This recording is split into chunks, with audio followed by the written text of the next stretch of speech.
ओम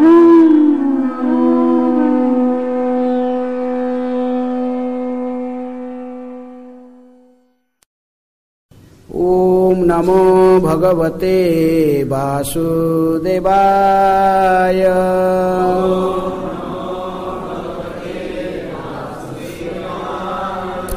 ओम नमः भगवते वासुदेवाय।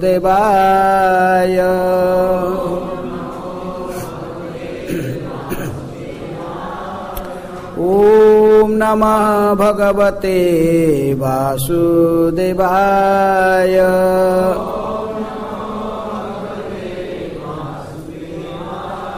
नारायणं नमस्कृत्य नरं चैव नरोत्तमं देवीं सरस्वतीं व्यासं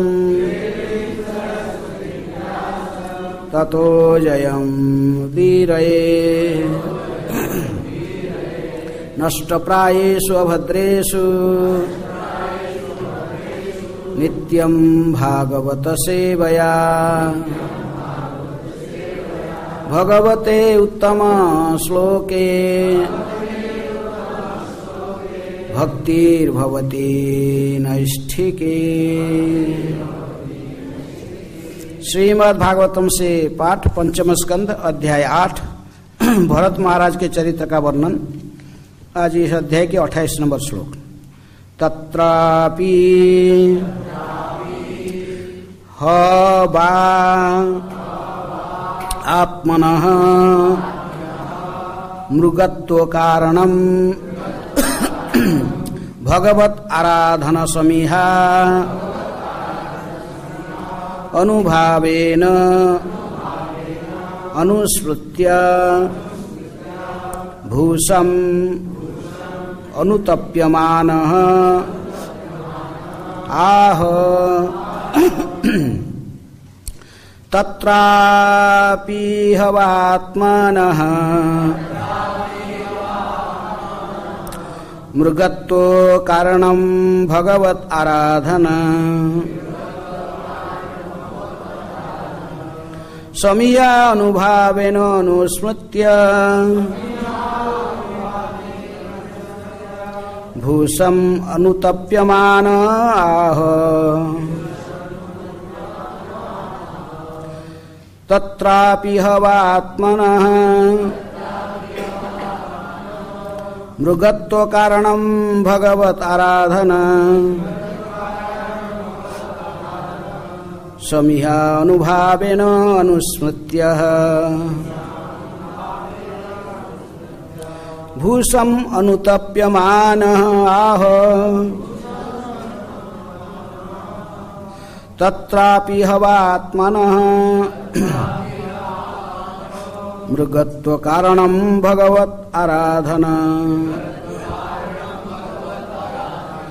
समीया अनुभावेन अनुस्मृत्य भूषम् अनुतप्यमानः आह।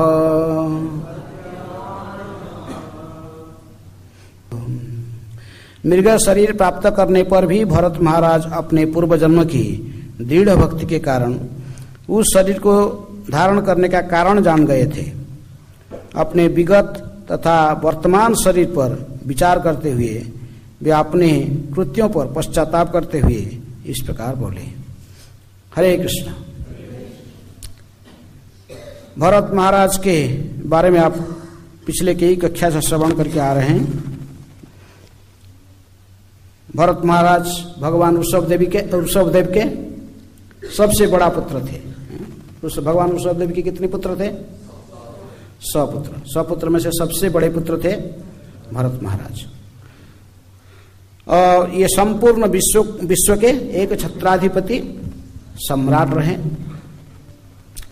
प्रजाओं को पालन किए। कई हजारों सालों तक ये शासन करने के बाद ये धरा को, पृथ्वी को, उनके मन में वैराग्य उत्पन्न हुआ। उन्होंने मौलवत राज्य के प्रजा, संपत्ति, रानियां, पुत्र, ये सभी को त्याग कर आ गए थे। आकर गंडकी के किनारे, गंडकी नेपाल में जाकर गंडकी नदी किनारे आज भी भरत महाराज का तपस्या स्थल व पुलस्त्य मुनि का आश्रम आज भी है। चक्र तीर्थ कहते हैं। जो जाते हैं गंडकी नदी पर, जो मुक्तिनाथ या दामोदर कुंड जाते तो उस मार्ग में चल के जाने से रास्ता में आता है। आज भी है भरत महाराज के तपस्या स्थल है पुलस्त्य मुनि के आश्रम। तभी ये जाकर वहां पर गंडू के किनारे शालग्राम भगवान को पूजा करने लगे। भगवान शालग्राम साक्षात नारायण है, तो शालग्राम की पूजन करते थे और प्रत्येक दिन जाते थे जंगल से फल मूल फूल ये सब इकट्ठी करके, जो कुछ ग्रास समिधा सब कुछ इकट्ठी करके लाके स्वयं गंडू की नदी में प्रत्येक दिन स्नान करके ही पूजा तर्पण आदि करते थे। लेकिन एक दिन ऐसा हुआ कि वो गंडू की नदी में स्नान करके क्या कर रहे थे, बैठ के गायत्री जप रहे थे। उसी समय देखे कि एक प्यासी हिरणी जो कि गर्भवती थी, उसने पानी पीने के लिए किनारे पर आ गई और पानी पी रही थी। और उसी समय सिंह की गर्जना, कुछ दूर पर सिंह ने जोर से गर्जना की। इसलिए त्रस्त होकर भयभीत होकर उसी गर्भवती हिरण ने छिलंग लगा दी। गर्भवती होने के कारण उसकी बच्चे भी उसकी गर्भ से निकालकर पानी में गिर गई और हिरण आग दूसरे साइड में जाकर किसी को गुम्फा के अंदर प्रवेश करके वहीं शरीर त्याग दी। तो इसी भरत महाराज के सामने ये घटना हो रहा था और भरत महाराज ने देखे कि ये छोटे बच्चे जो हिरण शावक ने भास रहे हैं, तो उन्होंने बड़े करुणा से व कृपा से मैंने बड़े सहानुभूति के साथ उस हिरण के बच्चे को स्वस्थ में पानी से उठा लिए, आश्रम में लेके गए और क्या आस्ते आस्ते इसकी देखभाल करते रहे। सोचे कि इसका तो माता पिता कोई भी नहीं है, ये हिरण का बच्चा अभी मेरे ऊपर ही संपूर्ण निर्भरशील है। ऐसा कहते हुए जो बच्चे के प्रति आस्ते आस्ते आस्ते आस्ते उनकी आसक्ति बढ़ने लगा और भजन से मन आस्ते आस्ते हटने लगा है। इसी प्रकार कई साल बीत गए, लेकिन एक दिन हरिण ने आश्रम से कहीं चला गया और आया नहीं। डिटेल में नहीं कह रहा हूं। तो उसी से बड़े दुखी होकर सो हिरण का ही जन्म कर्म की बारे में चिंतन करते हुए और उसी में मोहित होकर अपने भजन व साधन के सब कुछ भूल गए हैं।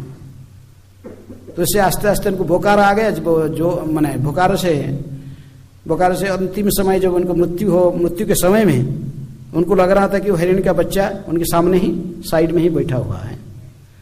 बैठ के उनके वो भी पश्चाताप कर रहा जैसे देख रहा। वहां हिरण का बच्चा नहीं था, लेकिन वो सोच रहे ध्यान में, उन्हें ध्यान में केंद्रित है, हिरण का बच्चे को ही ध्यान कर रहे हैं। भगवान को ध्यान छोड़ के किसके ध्यान कर रहे थे? हिरण के बच्चे का ध्यान कर रहे थे हैं। तो इसलिए लगता था कि उनके बाजू में ही हिरण का बच्चा बैठकर और उनकी मृत्यु सज्जा पर उनकी पर रो रहा था। इसी प्रकार जो शरीर त्याग रहे थे भरत महाराज ने, तभी उन्होंने किसकी चिंतन कर रहे थे? तो हिरण का चिंतन करते थे। यंग व्यापी स्मरण भावम त्यजंते अंते कलेवरम तंग तवेति कौन्तेय सदा तद्भाव भावित है। जिस भाव का स्मरण करते हुए जीव देह त्यागता है वह निसंदेह है उसको ही प्राप्त होता है। इसलिए भरत महाराज की क्या कौन सा शरीर मिल गया अगला जन्म में? हिरण का शरीर मिल गया। कालांजर पर्वत की श्रेणी में वहां पर एक मृगी की गर्भ से जन्म हुए। लेकिन इनकी विशेषता ये रहा कि पूर्व जन्म की भक्ति और यज्ञ के कारण इन्होंने पूर्व जन्म के सब कुछ कार्यकलाप को स्मरण रखने में समर्थ हुए। ये भगवान की विशेष कृपा थी। क्योंकि भगवान कहते कि मतः स्मृतिर ज्ञानम अपोहनम च सर्वस्य चाहं हृदय सन्निविष्टो मतः स्मृतिर ज्ञानम अपोहनम च। मैं ही सबे प्रत्येक जीवात्मा के हृदय में निवास करता हूँ और प्रत्येक जीवात्मा की स्मरण रखना, भूल जाना, ज्ञान ये सब मुझसे ही प्राप्त होता। क्योंकि दीर्घ समय तक भक्ति किए थे, लेकिन भगवान की कृपा से इनकी पूर्व जन्म को स्मरण रहा स्वल्प अपि अस्य धर्मस्य त्रायते महत्व। थोड़े से भी भक्ति मार्ग में कोई अग्रसर किया उसको दुर्गति प्राप्ति नहीं होता है। इसलिए भरत महाराज पूर्व जन्म की उनके शरीर और इस जन्म के शरीर के बारे में सोचने लगे तो पश्चाताप करने लगे। अनुतप्यमान है शब्द, जैसे श्लोक में बड़े महत्वपूर्ण शब्द है अनुतप्यमान है, बड़े पश्चाताप करते रहे। पश्चाताप करके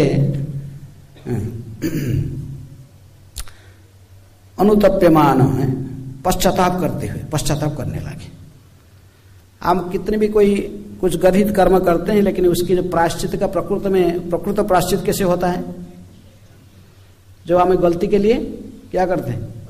पश्चाताप करते हैं। भरत महाराज को पूर्व जन्म के स्मरण होने के कारण वो जानते थे कि पहले जन्म में भरत महाराज थे, भरत नामनी राजा, तो उनको स्मरण रहा, तो इसलिए इसी जन्म में कौन क्या बन गए? हिरण बन गए, हिरण के बच्चे बन गए। तो इसलिए उसी को स्मरण पश्चाताप करने लगे, मैं क्या क्या कर लिया पिछले जन्म में। इसलिए वो माँ के अपने परिवार को छोड़ दिया, अपने माँ को छोड़कर उस स्थान को कलांजर पर्वत की तलहटी से वहां से निकाल के आके पूर्व जन्म में जहां पर रहते थे, कहाँ? पुलस्त्य के आश्रम में गंडू के किनारे अकेले ही आ गए। वहां आकर नदी के किनारे पूर्व जन्म की जैसे ही जहां साधन छोड़े थे वहीं खड़ा होकर फिर भगवान के ध्यान स्मरण करते रहे। हिरण का शरीर में भी है। इसलिए हमारा जो असली जो लक्ष्य कोई किसी भी जोनि में होने पर भी हमारे जैसे स्मरण रहे, किसको? भगवान को स्मरण। इसलिए भक्तिविनोद ठाकुर कहते कि पशु पक्षी होई थाकी स्वर्गे बानी रहे तब भक्ति रहु भक्ति विनोद हृदय। मैं स्वर्ग में रहूँ या नरक में रहूँ, पशु पक्षी क्यों न बन जाऊं, लेकिन हे प्रभु मुझे एक ही प्रार्थना है, वरदान दीजिए, आपकी स्मरण जैसे न चुकूं, बस सदा जो है आपकी स्मरण करने में समर्थ हूं, ये वरदान मुझे चाहिए। मेरे पूर्व जन्म कर्म का निज कर्म दोष गुणे जे जे जन्म पाई जन्मे जन्मे तब नाम गुणो जन गाई।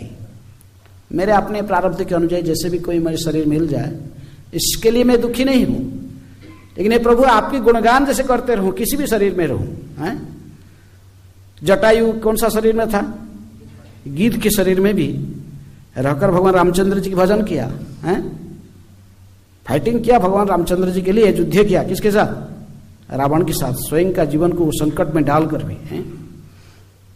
तो ऐसा है जिसके सत्कार स्वयं भगवान रामचंद्र जी ने किए। कोई गीध के शरीर का, कोई गीध शरीर देखता, उसका सत्कार कोई भगवान के हाथ से हुआ, कितनी भाग्यवान है? स्वयं रामचंद्र जी ने जाके उसका अंतिम संस्कार किए हैं। पक्षी की जोनी में तो गरुड़ जी है, बंदर की जोनी में हनुमान जी है, और भालू की जोनी में कौन है?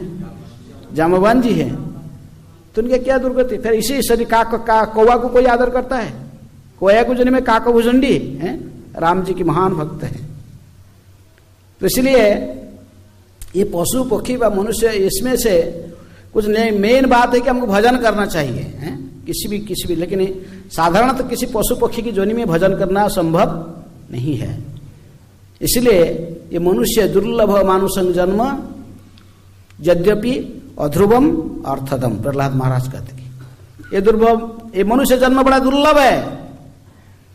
यदि अन्य शरीर के समान ये भी क्षणस्थायी है, भाई इसका भी नाशवान है शरीर, लेकिन फिर भी इसका कुछ विशेष अर्थ है। इसी मनुष्य शरीर में हम भगवान की भक्ति कर सकते हैं। कौमारे आचरत प्राज्ञ धर्मान भागवत, ये भागवत धर्म की शिक्षा है। कौमार अवस्था से 5 साल उम्र से ही भगवान की भक्ति शुरू कर देना चाहिए।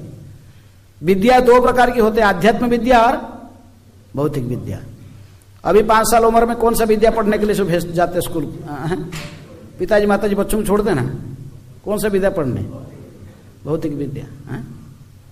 अब भौतिक विद्या नहीं, भागवत कहते कि नहीं, 5 साल उम्र में आध्यात्मिक विद्या की शुरुआत करो। आध्यात्म विद्या विद्यानांग, भगवान कहते कि मैं कौन सा विद्या हूं? आध्यात्म विद्या। आध्यात्म विद्या के माध्यम से हम भगवान को प्राप्त करते हैं और भौतिक विद्या के माध्यम से इंद्रिय तृप्ति प्राप्त होता है। जिस भौतिक विद्या को प्राप्त करके इंद्रिय तृप्ति के साधन में फंसकर पुनरपि जननम पुनरपि मरणम पुनरपि जननी जठरे शयनम घूमते रहते। तो इसलिए मनुष्य जन्म मिला है भगवान की भजन करने के लिए। मनुष्य जन्म ऐसे नहीं कि आहार निद्रा भय मैथुन जैसे दूसरे सब किसी सभी जोनि में लोग करते हैं, हम भी ऐसे करते रहे। इसी के लिए मनुष्य जन्म है। इसलिए कहते कि आहार निद्रा भय मैथुनांश्च सामान्य एतत् पशुभि नराणम धर्म तो एक अधिक विशेष धर्मेण हीना पशुभि समान।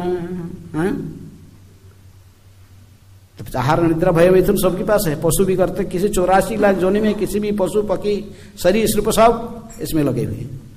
तो मनुष्य जीवन का क्या विशेषता है? Main is rational animal. मनुष्य का एक चिंतन करने की शक्ति है, इसलिए अच्छा बुरा विचार कर सकता है।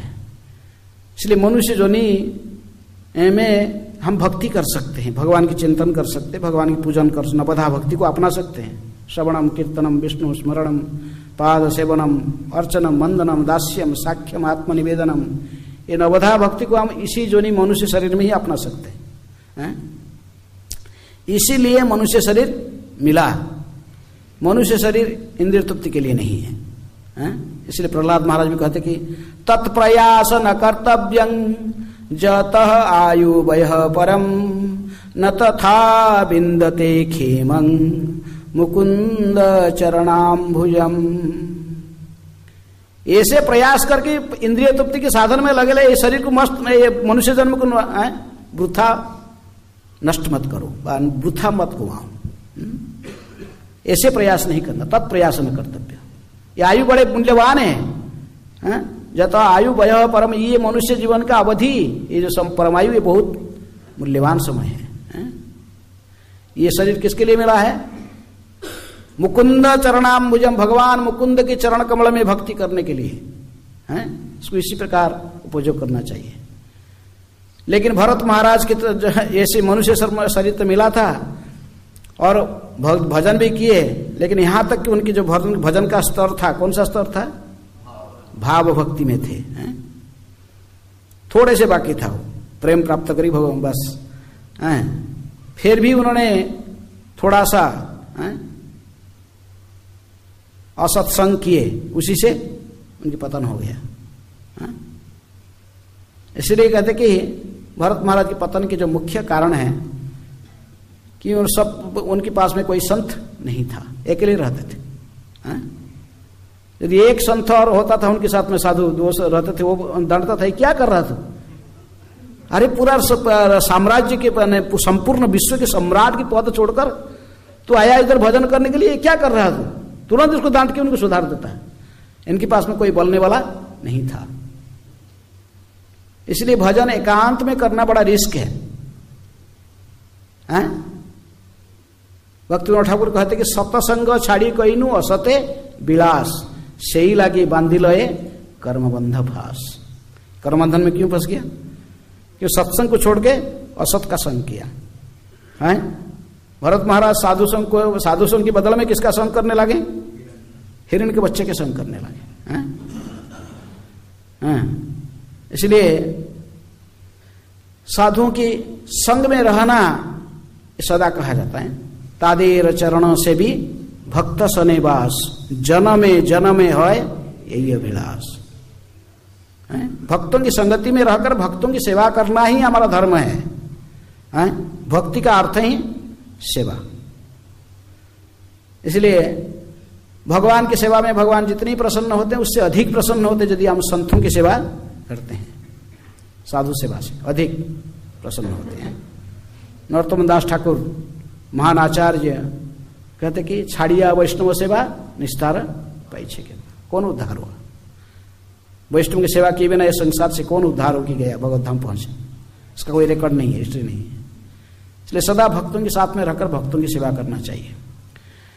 भगवान ने भरत महाराज पूर्व जन्म की सुकृति के पुण्य के फल पर उनको पूर्व जन्म का इतिहास सब याद रहा। और आपको याद है, हमें पूर्व जन्म का इतिहास याद नहीं है, हैं?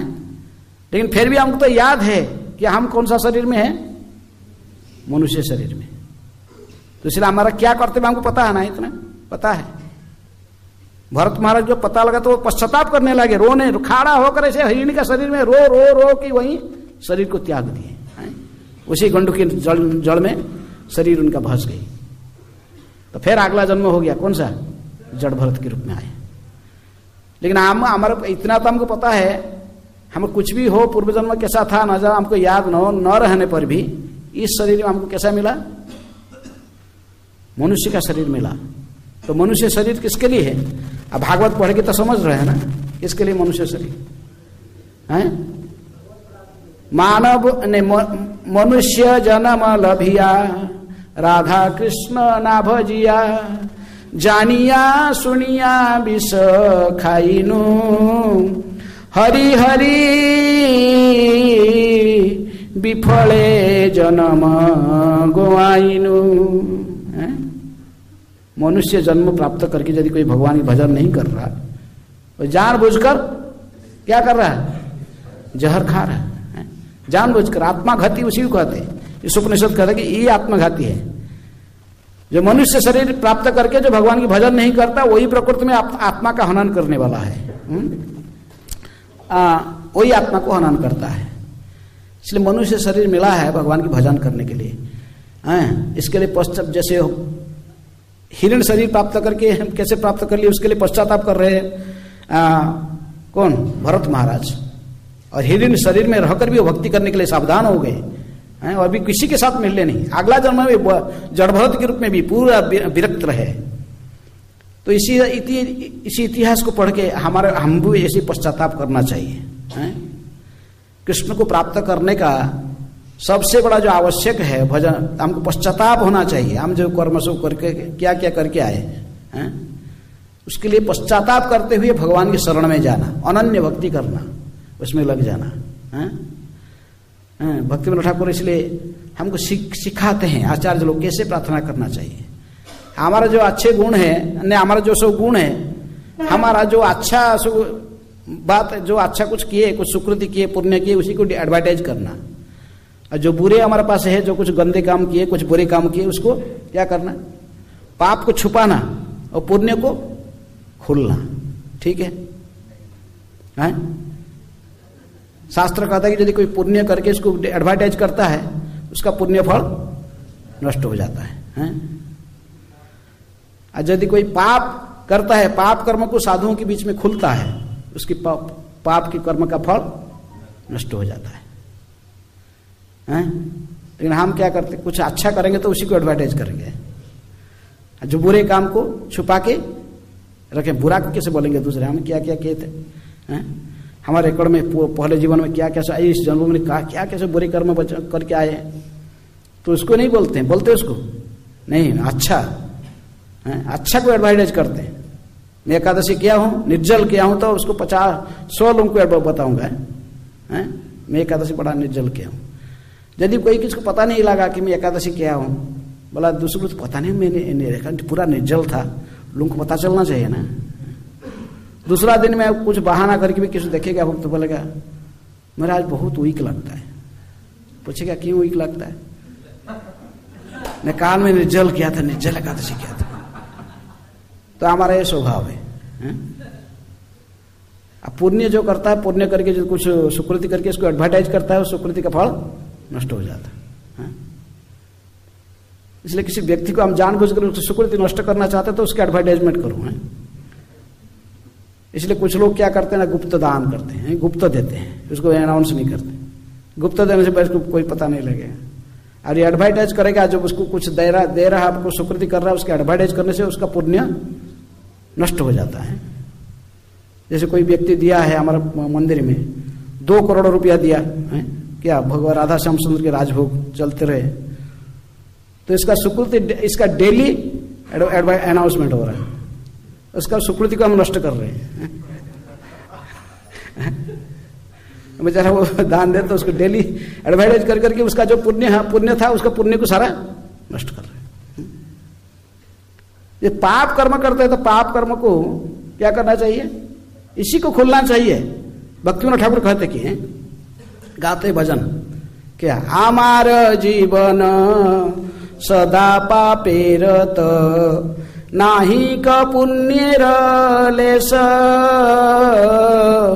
परे रे उद्वेग दियाछि जे कत दियाछि जीवे रे क्लेश।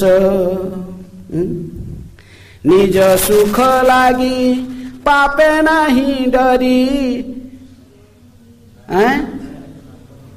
दया ही न स्वार्थ पर। भजन कैसे आचार्य सिखा रहे, कैसे गाना भजन। अपना पाप को खोलो, बाहर बाहर से निकालो बाहर। बोलो मैं कैसा हूं, देखो मैं व्यक्ति कैसा हूं। आमी तो दुर्जन सदा कामे रत किछु नाही मोर गुण गोपीनाथ। आमी तो दुर्जन अति दुष्ट, मेरे पास में इतने सारे बदगुण भरा हुआ है, कैसे इसके सुधार होगा। सकल प्रचेष्टा होइल विफल एखन भरोसा तुम्ही। असहाय समझ के जो हम रोते रोएंगे भगवान के सामने हैं, हमारा पापों को चिंतन करके ही पश्चाताप करना, भगवान के चरण में रोना, इससे हमारा कल्याण होता है, हैं? उसी से हमारा सुधार होता है, उसी से हम भगवान को भक्ति करने में समर्थ होते हैं। भरत महाराज ने पश्चाताप कर रहे हैं, ये सिखा रहे हैं। ऐसे पश्चाताप हमारे मन में होना चाहिए, पश्चाताप होना चाहिए। हमारे जो कमियां हैं, कितनी कमी, ऐसे कोई भी नहीं कि यहाँ पर सब लिबरेटेड सोल बैठे हैं, सब लिबरेटेड सोल है, हम सब लिबरेटेड सोल। आप लोग में कोई सोच रहा है कोई लिबरेटेड सोल है, हाथ उठाओ। हैं? बहुत महान है, लिबरेटेड मुक्तात्मा है। कोई मुक्तात्मा नहीं है तो फिर भरत महाराज तो एक प्रकार मुक्तात्मा ही थे, लेकिन किसी ने थोड़ा सा दोष में, लेकिन फिर भी पश्चाताप कर रहे। हिरण का शरीर में खड़ा होके रो के फिर शरीर को त्यागे हैं। तो जब तक हमको रोना नहीं आएगा, पश्चाताप नहीं होगा, आंख से अश्रु नहीं गिरेगा, तब तक भक्ति कहां से शुभारंभ होने वाला है, हैं? शुभारंभ होने वाला कुछ नहीं होने वाला। हम कह रहे हमारा बदगुण को खोल रहे हैं। कहता कोई मेरे मैं ऐसे ऐसा हूं, मेरे ऐसे व्यतीत मेरे मन में इतनी गंदे चीज है, मैं ऐसे बुरा आदमी हूं, दुष्ट हूं, ऐसे कोई कहता है? भक्तिविनोद ठाकुर सिखा रहे कैसे कहना है। हमारा जीवन सदा पापे रहते, आप तो कहोगे हमारा जीवन सदा पुण्य रहता है। भक्तिविनोद ठाकुर महान आचार्य परमहंस ठाकुर कह रहे कि हमारा जीवन सदा पापे रहता नाही तो पुण्य लेस। पर सुखे दुखी पर दुखे सुखी, ये हमारा स्वभाव है। अबे चल के जाते जाते कहीं बारिश हो गया, एक पैर किसका फिसल गया, वो गिर गया, तुरंत क्या रिएक्शन होगा?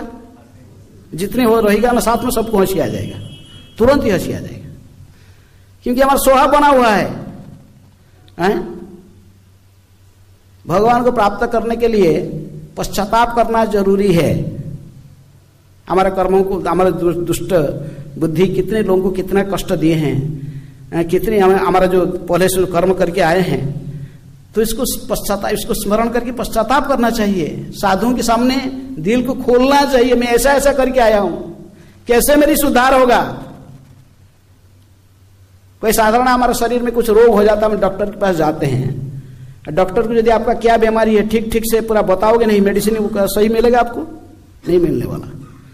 आप जैसे बोलोगे आप बोलने का मुझे मेडिसिन मिलेगा, अब वो फिर आपका रूप व्याधि को ठीक नहीं करेगा। इसी प्रकार यदि हम आध्यात्मिक गुरु व संतों के पास जाते हैं, दीक्षा गुरु या शिक्षा गुरु, जो कि संत जो भागवत धर्म को जानते हैं, उनके पास जाते हैं, संतों के पास जाकर क्या करना चाहिए? मैं कितनी माला अच्छा जप कर रहा हूं, कितना निर्जला एकादशी किया हूं, कार्तिक में क्या क्या सब पुण्य अपने हम पहले जाके हमारा सब अच्छा गुण को बताते। संतों के पास में जाके हमारा कमियां को बताना चाहिए, मेरे पास में क्या क्या कमियां हैं, इसके सुधार कैसे होगा। ये बोलेंगे तो रो रो कर बोलेंगे तो फिर संत ने हमको बताएगा हाँ कैसे दूर होगा ये, इसकी मेडिसिन बताए कैसे हमारा जो प्रवृत्ति बना हुआ है तो उसके कैसे दूर होगा। काम क्रोध लोभ ये सब जो शत्रु हमको घिर के रखे हैं इनसे कैसे मुक्त होना उपाय बताएगा। वो बताएगा, हमारी स्थिति को देखकर संत बताएंगे कैसे इससे मुक्त होना। तो हम यदि इसको छुपा के रखते रहेंगे, पश्चाताप नहीं करेंगे हमारा दुष्कृति के लिए, हमें जो कर्म करके आए हैं उसका पश्चाताप नहीं करेंगे तो फिर हम कैसे उद्धार होंगे। संसार से उद्धार होने का कोई उपाय नहीं है। इसलिए हमारा कमियों को खोलना चाहिए, पाप को खोलना चाहिए और पुण्य को छुपा के रखना चाहिए। पुण्य को नहीं बोलता, अपनी भजन कथा न कही बे जथा तथा। नरोत्तम दास ठाकुर का आप कैसे भजन किया है, क्या कर रहे हो, इसको जथा तथा हर जगह पब्लिक में एडवर्टाइज मत करो, इसको छुपा के रखो। हमारे बुराई की बारे आपने जो हमारे पास जो कमियां हैं, जो बुराई काम करते हैं, तो उसी को कैसे उसी से कैसे मुक्त होंगे। ये जो अभ्यास से बुरा अभ्यास से कैसे मुक्त होंगे, उसी का चिंतन करके उसी को ठीक से सीरियसली सोच के पश्चाताप करके ही साधुओं के पास में रो रो कर कहना चाहिए मैं कैसे मुक्त होऊंगा, मेरे पास में ऐसा ही सब कमियां हैं, मेरे सुधार कैसे होगा। साधु दयामय, साधु बड़े दयालु होते हैं। फिर वो आपको उपाय भी कहेंगे, इसके साथ आपके लिए भी प्रार्थना करेंगे। इसको कृष्ण को। हमारा प्रार्थना सुनने, बद्धजीव की प्रार्थना कृष्ण नहीं सुनने वाले हैं क्योंकि चिट्टर है वो। बद्धजीव आज कुछ बोलेगा, काल और कुछ कमियां हमारे पास है, धोखा देने की प्रवृत्ति है हमारे पास में, त्रुटि करने का प्रवृत्ति है, माया के द्वारा मोहित होने का प्रवृत्ति है, हमारा इंद्रियां अपूर्ण है। ऐसे बद्धजीव का प्रार्थना कैसे कृष्ण सुनेंगे। जानते ही आज कुछ बोला काल को फिर बदल देगा। लेकिन कृष्ण के शुद्ध भक्तों की प्रार्थना को भगवान सुनते हैं। इसलिए जब किसी उनके शुद्ध भक्त हमारे प्रति करुणा की भावना पोषण करके हमारे लिए प्रार्थना करेंगे कृष्ण को, अवश्य कृष्ण उनकी सुनेंगे। इसलिए सदगुरु ढूंढते हैं, उनके शरण में आते हैं। लेकिन जो सदगुरु के पास में आके भी कपट करेंगे, सच फैक्ट क्या है बताएंगे नहीं और कुछ बताएंगे हमारा तो फिर हमारा सुधार होने का कोई संभावना नहीं है। इसलिए रोना, पश्चाताप करना, अनुतप्यमान अनुताप करना चाहिए। जो भरत महाराज अनुताप कर रहे हैं, ये श्लोक में सबसे बड़ा महत्वपूर्ण शब्द वही है। कौन सा? अनुतप्यमान। रोना नहीं आया था आंख से, अश्रु नहीं गिरा। भरत महाराज जब हरिण का शरीर में खड़ा होकर रो रहे थे, आंख से अश्रु की धारा बह रहा था, तो अभी तो उनकी उद्धार हो गया है। अगले जन्म में जड़ भरत के रूप में ब्राह्मण परिवार में आए, फिर उद्धार हो गए। तो हम क्या कर रहे हैं? मनुष्य शरीर प्राप्त किए तो राधा कृष्ण की भजन करना चाहिए। इस शरीर में हमारा जो कमियां हैं इसको खोलना चाहिए, सुधार करके फिर अभी जो हम भजन कर रहे हैं सभी अपराध के स्तर पर हैं, नाम अपराध के स्तर पर है। नाम भजन कर रहे हैं, हरे कृष्ण कृष्ण कृष्ण हरे हरे, हरे राम राम राम हरे हरे हैं। अभी से अपराध के स्तर में हो रहे हैं क्योंकि हम आंख से एक बूंद भी पानी नहीं बोल रहा। बोल रहा है किसकी? जो हरे कृष्ण जप कर रहा है, हमारा आंख से पानी गिर रहा है। भागवत कहते हैं कि जो हरे कृष्ण मंत्र व हरे कृष्ण बोल के भगवान के नाम लेकर यदि आंख से पानी नहीं गिर रहा है, इसका जो हृदय है कैसे बना हुआ है? स्टील फ्रेम्ड है, इस्पात से बना हुआ है, इसे पिघलता नहीं है कुछ नहीं है। जिसके हृदय साफ है वो तो एक बार कृष्ण कहते ही आंख से अश्रु टपकेगा, आंख से अश्रु बहेगा। नयनाद गलदश्रु धारया बदनम गदगद रुद्धया गिरा पुलकैर निचितं वपु कदा तब नाम ग्रहणे भविष्यति। कब इस दिन आएगा मैं कृष्ण गोविंद कहते ही आंख से अश्रु की धारा बहेगा, मेरे वाणी गदगद हो जाएगा, शरीर रोमांचित हो जाएगा, पुलकित हो जाएगा। कब आएगा उस दिन? भरत महाराज के उस दिन आ गया। हिरण का शरीर में भी इस दिन आया था। हिरण का शरीर में खड़ा होकर भी भगवान के नाम लेकर रो रहे थे, उनके शरीर पुलकित रोमांचित हो रहा था। तो हमारा शरीर मनुष्य शरीर में रहकर भी हो रहा है? कुछ नहीं हो रहा। 16 माला कैसे कंप्लीट होना, बस टांग दो हो गया, कोटा खत्म है।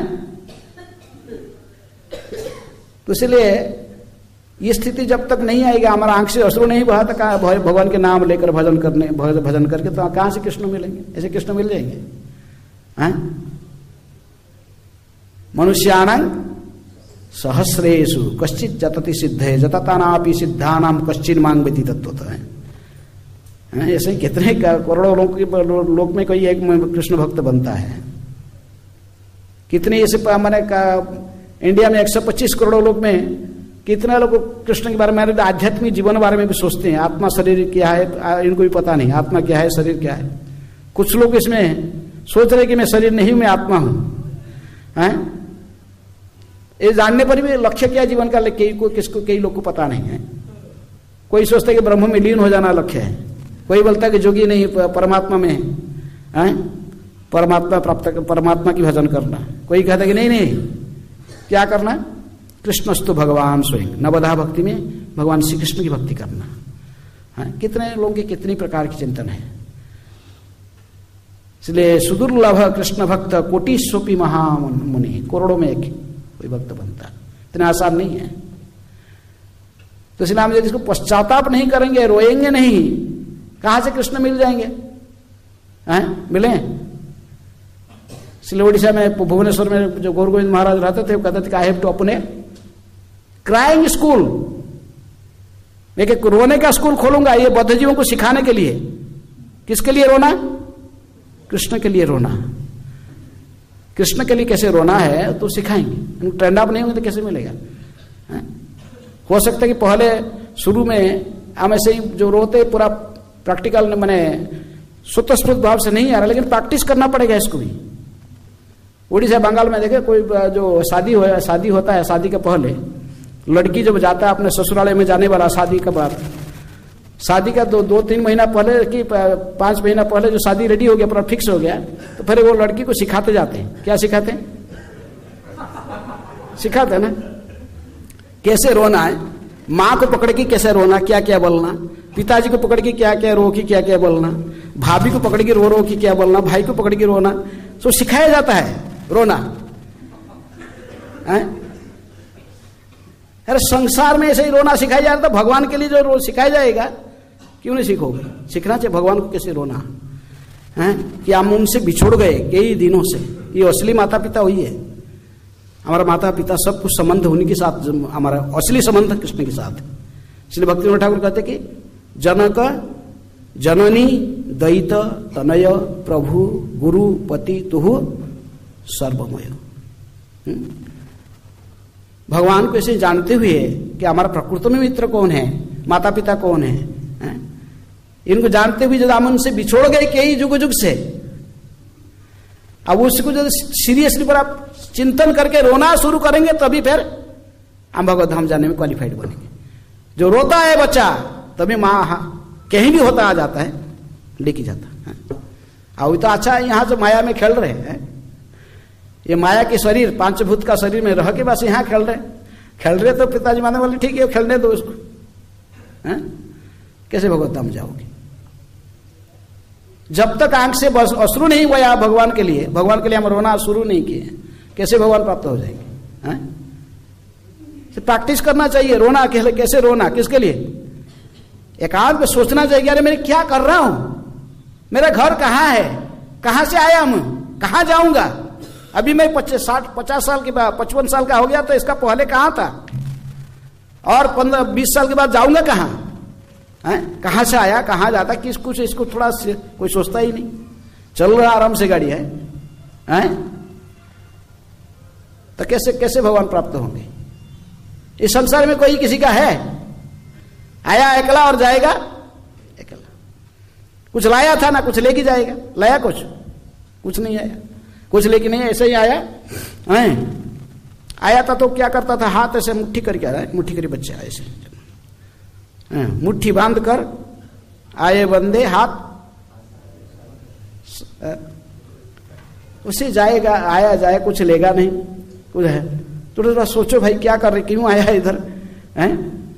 अरे इससे कैसे, क्यों ये जो मर्त्य लोग हैं, और दुखालयम अशाश्वतम, भगवान कहे कि ये मर्त्य लोग जो है ये दुख का घर है और ये शाश्वत नहीं है। हमारा बॉडी से शरीर भी शाश्वत है नहीं, तो संसार भी शाश्वत है। हैं? उसको थोड़ा सोचो। दुखालयम अश्वासतम अनित्य असुख लोकम, यहाँ सुख नहीं मिलने वाला है। प्रयास कितने भी कर लो या सुख मिलेगा? यहाँ नहीं, सुख नहीं मिलने वाला है।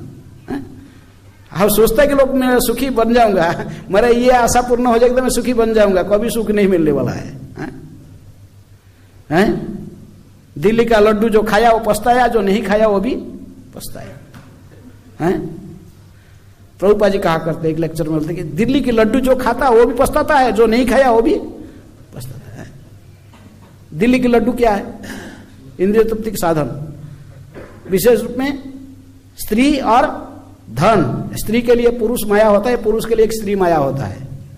हमारा असली काम भगवान को भजन करना, लेकिन स्त्री के लिए स्त्री देखता, सुंदर लड़का देखता तो उसको शादी करना चाहता, उसको उपभोग करने की भावना रहता, और लड़का कोई लड़की देखता तो उसका पीछे पड़ जाता। और धन यदि कुछ हो गया, सोचते मेरे पास करोड़ों रुपया हो जाएगा, मैं घर बना लूंगा, शादी कर लूंगा, ये करूंगा, बहुत कुछ प्लान करता है। लेकिन जिसके पास में ये सब है, बहुत धन है, सुंदर स्त्री है, मकान है, सब कुछ है, वो सुखी रहता है? उसको जाके इंटरव्यू करो, वो बोलेगा कितनी सब समस्या में फंसा हुआ है। और जिसके पास नहीं है, ब्रह्मचारी है, किसके घर में गया कीर्तन करने बा, कुछ प्रोग्राम करने में, देखा कि अच्छा मकान है, अरे उसके घर के सामने VW कार ने क्या BMW कार खड़ा है, इसका स्त्री इतनी सुंदर है, इतने मकान कितने दिख रहे, मेरे पास ऐसे ही होता तो मैं सुखी हो जाता। जिसके पास है वो भी सुखी नहीं रहता, वो भी दुखी है, और जिसके पास नहीं है वो भी सोचता मुझे मिल जाए तो। ऐसे कहते दिल्ली की लड्डू, संसार के इंद्रिय तृप्ति के साधन। जिसके पास है वो भी दुखी रहता है, जिसके पास नहीं है वो भी दुखी होता है। इसलिए यहां रहकर हम सुख की कभी सुखी नहीं बन सकते। इसलिए बैक टू गॉड हेड, जद गत्वा न निवर्तन्ते तद्धाम परमं मम, उस परम धाम को जाने के लिए मार्ग जैसे आचार्य लोग ने हमें बताए, उस मार्ग को अनुसरण करना है। पश्चाताप करना शुरू करो, जो कि हमारा पूर्व जन्म में कुछ, इसी जन्म में जो कुछ करके आए हैं, कम से कम ये तो स्मरण है। भरत महाराज को पूर्व जन्म स्मरण था, आपको पूर्व जन्म नहीं स्मरण होने पर भी इसी जन्म में क्या क्या करके आए उसके लिए प्रायश्चित करने के लिए पश्चाताप करना चाहिए। पाप को खोलना और पुण्य को छुपाना है। ये जब तक नहीं करेंगे भक्ति कहां से प्रारंभ करेंगे? जब तक हमारे पास में बद्धजीव का लक्षण समाप्त नहीं हुआ, भक्ति की शुभारंभ नहीं होता है। ब्रह्मभूत प्रसन्नात्मा न सोचती न कांक्षति समः सर्वेषु भूतेषु मदभक्ति लभते पराम। भक्ति प्राप्त करने के लिए ये गुण है, ये होना चाहिए। तभी से भक्ति शुरुआत होती है ब्रह्मभूत स्तर से, जब भौतिक इच्छाएं समाप्त होती है। भक्ति ऐसे थोड़ी शुरुआत शुभारंभ होता है। इसका पहले सुकृतिवान होते हैं, 4 प्रकार के, अर्थ अर्थार्थी जिज्ञासु ज्ञानी है। सुकृतिवान चतुर्विध भजते मां जना सुकृति नो, ये सुकृतिवान है, इनको भक्त नहीं कहा गया। भक्त जो होगा तो कृष्ण भक्त निष्काम अतएव संत, अन्य अभिलाषित शून्य, इसको भक्त कहते। इसलिए अभी हम कम से कम भक्त प्राय अभी कुछ न कभी न किसी कारण से भगवान की शरण में आए हैं, चाहे अर्थ अर्थार्थी होकर बाकी जिज्ञासु होकर आए शरण में तो। लेकिन भगवत धाम को प्राप्त करने के लिए अभी मार्ग है सीखने के लिए, इसके लिए बना हुआ है अंतर्राष्ट्रीय कृष्ण भावनामृत संघ, आपको सिखाने के लिए किस प्रकार इंद्रिय तृप्ति की भावनामृत को त्याग के किसको अपनाना, कृष्ण भावनामृत को कैसे अपनाना। तो इसलिए ये सीखना भरत महाराज के आचरण से। जब आ गए हिरण का शरीर में खड़े होकर रोते रहे, पश्चाताप करते रहे, अनुतप्यमान है, पूर्व जन्म सारे कृत्य को पश्चाताप करते हुए रोते रोते रोते रहे, खड़े होकर रो कर शरीर को त्याग दी। तो इसी प्रकार हमें भी पश्चाताप करना चाहिए। हमारे जो कुछ बुरा कर्म करते, पाप को खोलना चाहिए साधु वैद्य के पास में, गुरु वैष्णव के पास में।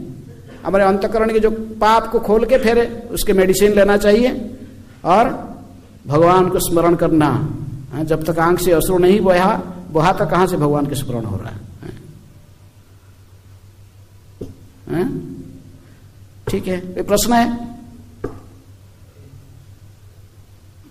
हाँ,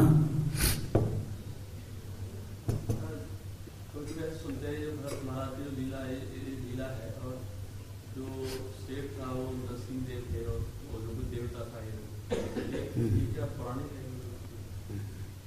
ऐसा कोई आचार्य लोगों ने अपना टीका में कोई नहीं लिखा है? कोई व्यक्ति अपना बोलता है, लेकिन आप ऐसे कोई टीका तो कोई विश्वनाथ चक्रवर्ती ठाकुर बा श्रीधर स्वामी जितनी बड़ा प्रामाणिक टीकाकार है वो सो के कोई लिखा नहीं कि शेर नृसिंह देव था ये था। कोई कथाकार अपने स्पेकुलेशन करता है, लेकिन फिर भी इतना तो हम पता चलता है कि भरत महाराज कोई बद्धजीव नहीं थे। भगवान कभी कभी किसी मुक्तात्मा को भी उपयोग करते हैं बद्धजीवों को सिखाने के लिए। भरत महाराज भाव के स्तर पर, युधिष्ठिर महाराज पांडव लोग ये सब कोई ऐसे नहीं थे, सब मुक्तात्मा हैं। लेकिन ऐसे ही तो जीव गोस्वामी एक दूसरे से कह रहे कि भागवत में जितनी भी चरित्र की वर्णना आती हैं, हाँ, ये भागवत संदर्भ में कहते कि ये सारे मुक्तात्मा हैं। भागवत में चाहे अजामिल हो या कोई भी हो, ये जो कैरेक्टर से वर्णन की गई ये सब कोई बद्धजीव नहीं है। यदि ये बद्धजीव होते हैं और उनके चरित्र का हमको जन्म कर्म को श्रवण करके हम कैसे मुक्त होंगे? हैं, भागवत स्मरण करने से हम मुक्त हो जाते ना। ये सब मुक्त आत्माएं हैं, ड्रामा में एक्टिंग करने वाले हैं। भगवान कभी कभी ऐसे किसी व्यक्ति को उपयोग करते। हिरण्यकशिपु कोई मुक्तात्मा कोई बद्धजीव थोड़ी है, नित्य मुक्त जीव है, वैकुंठ के दर्जे पर जय विजय के रूप में थे। ये लोग आके जहां ड्रामा करके इनके माध्यम से भगवान हमको सिखाते हैं, सिखाने के लिए। श्री कृष्ण चैतन्य प्रभु जीवे दया करी स्वपार्षद सियोधाम सह अवतरी। चैतन्य महाप्रभु लीला में चाहे छोटा हरिदास काला कृष्णदास ये सब मुक्त हो, बद्धजीव नहीं है। गौरांगे रसंगी गणे नित्य सिद्ध करी माने। इस प्रकार भरत महाराज भी कोई बद्धजीव नहीं है, भरत महाराज मुक्त जीव है। लेकिन उनको ऐसे अभिनय करा कि हमको सिखाना, भगवान इनको उपयोग कर रहे हैं, उनको एक माध्यम बनाकर हमको सिखाना चाहते हैं। इसी रूप में जानना चाहिए। ये नहीं कि हम बोलेंगे वो कोई समझाने के लिए कोई उपमा से दे सकता है, लेकिन ऐसा कोई प्रामाणिक आचार्य कोई ऐसे टीका में नहीं लिखा है। ठीक है, और कोई प्रश्न है? ग्रंथराज श्रीमद् भागवतम की जय, श्रील प्रभुपाद की जय। हरे कृष्ण।